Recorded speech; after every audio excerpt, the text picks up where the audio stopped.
I'm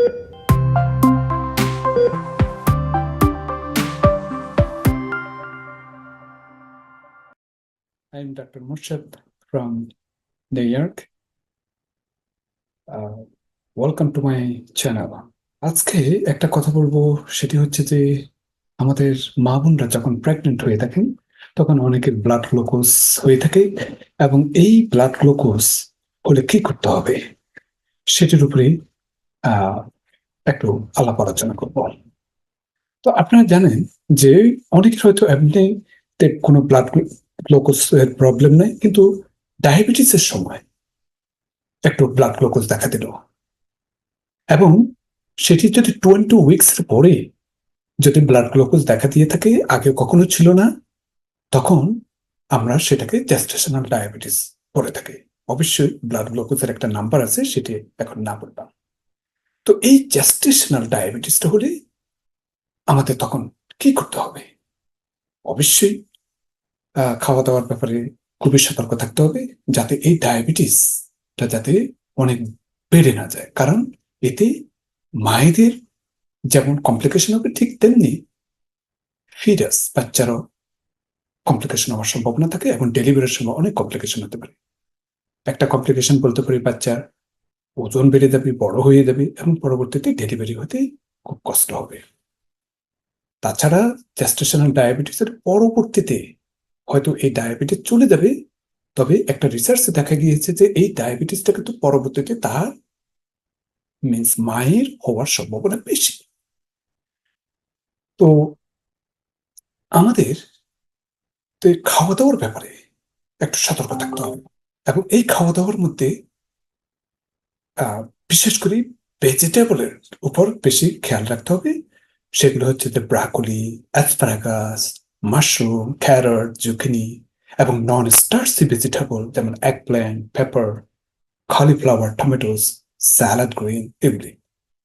R water তো অবশ্যই drink করতে হবে, কিংবা লো ক্যালোরি ড্রিঙ্ক করা যেতে পারে, এবং সেই সাথে সাথে আপনি বিভিন্ন ধরনের লিন প্রোটিন খেতে পারেন। সেগুলি কি? সেগুলো হচ্ছে tofu, fish, nuts, beans, hummus, lentils, egg. আর কার্বোহাইড্রেটের মধ্যে সুইট পটেটো খাওয়া যেতে পারে, brown rice, quinoa, oats, parsnip, এগুলা খাওয়া যেতে পারে। হুম। তো যে সমস্ত ফুডস গুলো আপনাকে অ্যাভয়েড করতে হবে, নাম্বার ওয়ান হচ্ছে সুগারি ফুডস। কেন সুগারি ফুডস? এগুলো অবশ্যই জানেন, যেহেতু এগুলোতে সুগার আছে, অবশ্যই ব্লাড সুগার বেড়ে যাওয়ার সম্ভাবনা থাকে।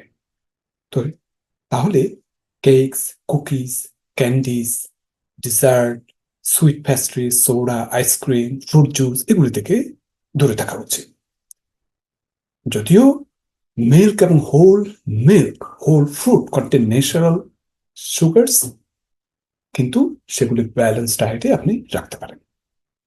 আর হাই স্টার্চ ফুডস, যেগুলি white potato, white bread, white rice, white pasta, এগুলো থেকে দূরে থাকা উচিত, কারণ এগুলিতে অনেক হাই গ্লাইসেমিক ইন্ডেক্স থাকে। আর অফকোর্স প্রেগনেন্সির সময় কোনো অ্যালকোহল ড্রিঙ্ক করা যাবে না।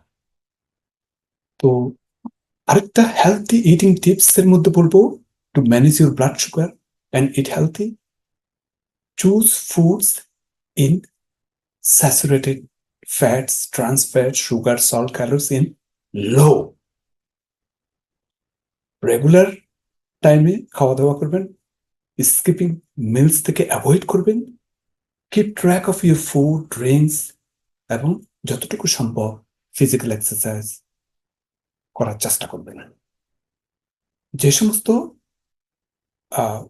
ফ্রুটে আপনার অসম্ভব সুগার আছে, সেগুলো থেকে দূরে থাকবেন। অবশ্যই অ্যাডেড সুগারি ফুডস থেকে দূরে থাকবেন। তারপর বিভিন্ন ধরনের ফুডসে ফুড লেভেলগুলো দেখবেন, যাতে সল্ট কম থাকে, যাতে বিভিন্ন ধরনের প্রসেস ইনগ্রিডিয়েন্ট যাতে কম থাকে। প্রয়োজনে আপনারা কিছু লেমন, হার্বস বা স্পাইসেস একটু অ্যাড করতে পারেন ফ্লেভারের জন্য।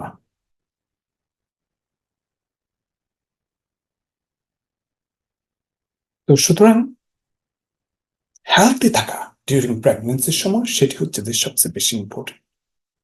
যে সমস্ত ফুডে বেশি আয়রন আছে, ফোলেট আছে, ক্যালসিয়াম, প্রোটিন আছে, সেগুলো খাওয়ার চেষ্টা করবেন। অবশ্যই হেলথ কেয়ারের সাথে সবসময় একটা যোগাযোগ রাখবেন এবং সেই সাথে সাথে প্রিনেটাল ভাইটামিন নিতে ভুলবেন না। দিনের প্রতিদিন যতটুকু সম্ভব স্ন্যাক্স নেওয়া দরকার, ব্রেকফাস্ট এভরিডে নিতে হবে। অ্যাগেইন প্লেন্টি অফ ওয়াটার নিতে হবে, হাই ফাইবার খাবার খেতে হবে, কারণ এই সময় অনেকের কনস্টিপেশন হওয়ার সম্ভাবনা থাকে। তো এই কনস্টিপেশনকে প্রিভেন্ট করার জন্য হাই ফাইবার খেতে হবে। এবং অবশ্যই আমি যেটি আগে বলেছি, অ্যালকোহল, তারপর আন্ডারকুক ফিশ, সি ফুড, যে সমস্ত fish contain high levels of mercury, এগুলো থেকে দূরে থাকতে হবে। এবং আন্ডারকুক মিট, সসেজ, পোল্ট্রি, এগুলো থেকে একটু দূরে থাকতে হবে। তো ট্রিটমেন্টের ব্যাপারে যেগুলো বললাম, মোটামুটি এই সমস্ত ডায়েট মেনটেন করলে অনেক সময় হয়তো আপনার ব্লাড গ্লুকোজটা বাড়বে না। এরপরও যদি ব্লাড গ্লুকোজ কন্ট্রোল না হয়ে থাকে, অনেক সময় ইনসুলিন বা ম্যাটফর্মিন দেওয়া যেতে পারে for lowering your blood sugar. ভয় পাওয়ার কিছু নেই, যদি হয়ে থাকে একটু কন্ট্রোল করে চলবেন। এবং যদি ভালো লেগে থাকে অবশ্যই আমার চ্যানেলটা ফলো করবেন। Thank you.